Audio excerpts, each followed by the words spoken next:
Hey friends, I'm Mr. Tom, and I like to paint silly things. Welcome to Painting Acutely Believable Creatures.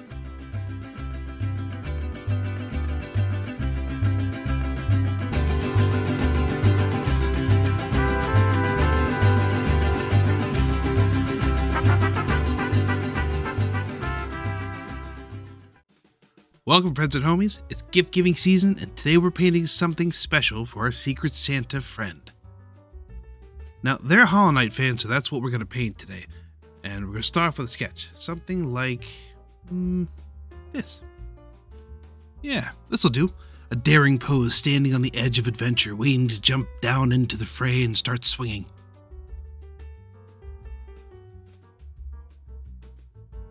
Okay, now we have to transfer our sketch to watercolor paper. I'm fresh out of holiday magic dust, so I'm going to have to rely on my trusty light box.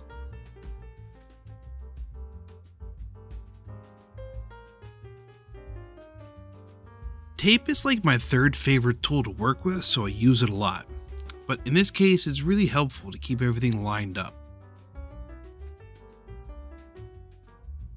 Now all I have to do is go around and pick out the good lines from the bad lines in our sketch.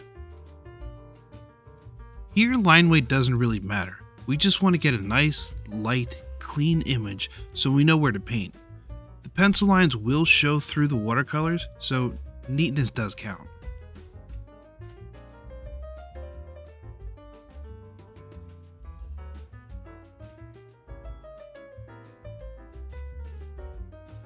Now it's painting time, and the first thing we have to do is strap our paper down with some tape so it doesn't squirm when we start painting.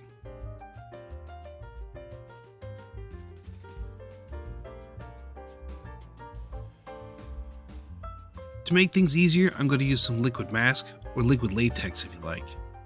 Anywhere this magic goop dries will block all paint and all water, thus leaving the knight's helm and nail completely untouched while I paint the rest of the background. It dries yellow, but it won't stain the canvas beneath.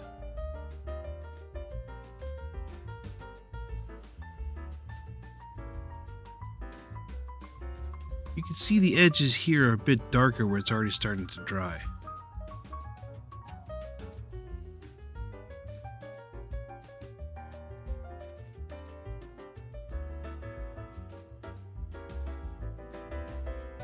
There's lots of blues, purples, and dark grays in the background, so I'm going to wash the whole canvas with water and add colors as I go. This is called wet blending, which is just fancy speak for making pigment and water dance around to make cool color shifts and tone changes and gradients. It looks really organic and natural when it's done correctly.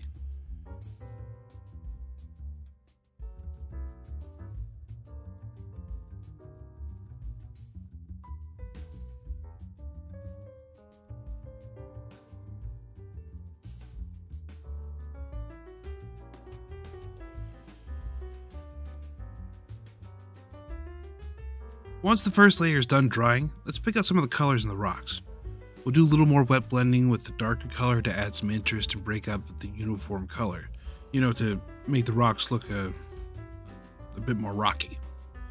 Some of the wash from the first layer will come through, which we can actually work into the design of the rocks like an underpainting.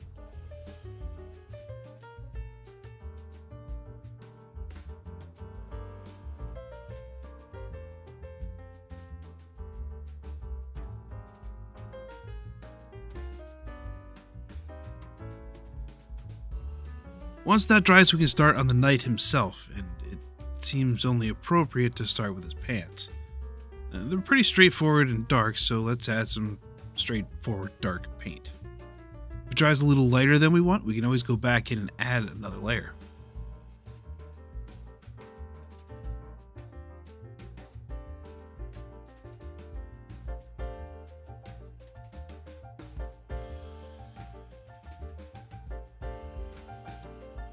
I added some purple to the cape, although in retrospect, I could have gone more blue. But since I wanted a light source from the bottom of the page, I was leaning towards a warmer color, and that seemed like a good idea at the time.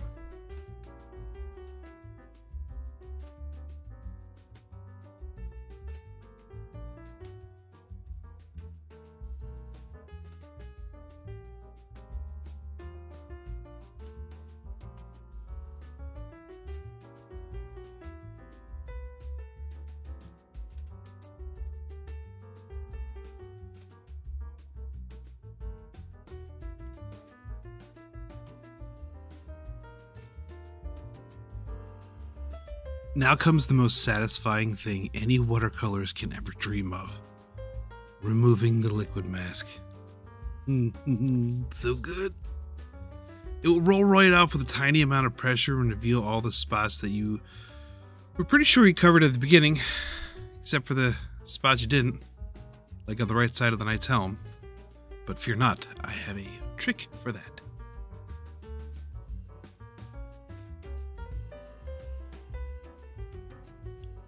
Let's paint the eyes, but almost immediately hate them, and then blot them up with a paper towel and try again. While we're at it, we could darken up those trousers one more time and add a little shade to the cape and the rocks below.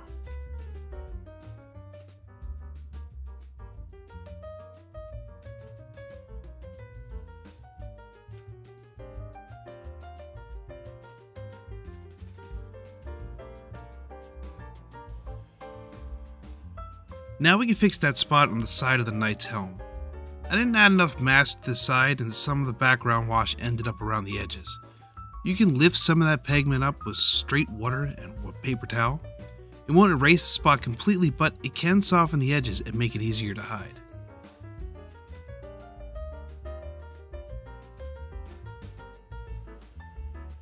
Let's add some light from the rocks below.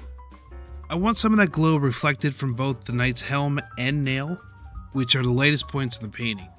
So adding some yellow to where their shadows would be and along the rocks below should give the hint of a glowing light source from underneath.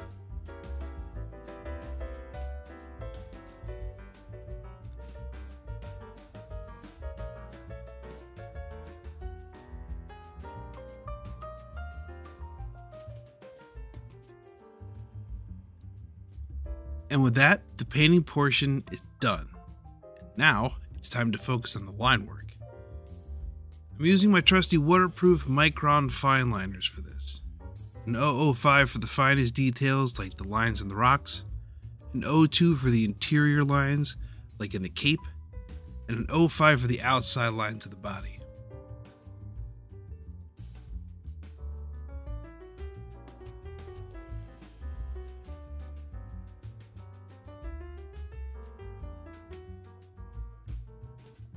If we're being honest, this is the most nerve-wracking part of my process. There's a ton of work that leads up to this point, and by the time I get here, I've already drawn the painting twice between the sketch and the image transfer. This is the time it really counts, so if I mess up here, I have to start all over.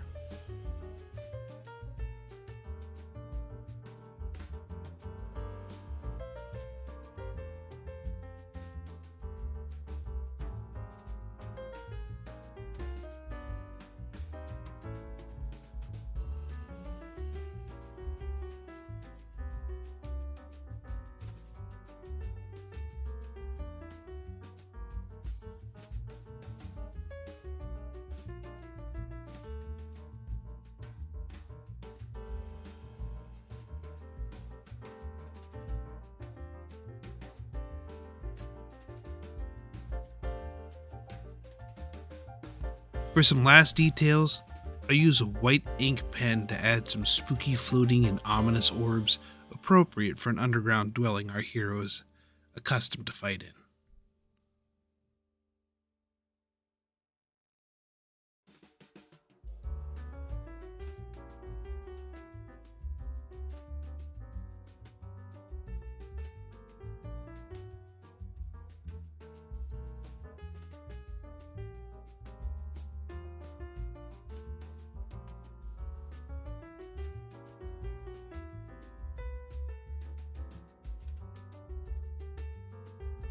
Now for the moment you've all been waiting for. It's time to peel away the tape, drop it into a frame, and send it off to our Secret Santa.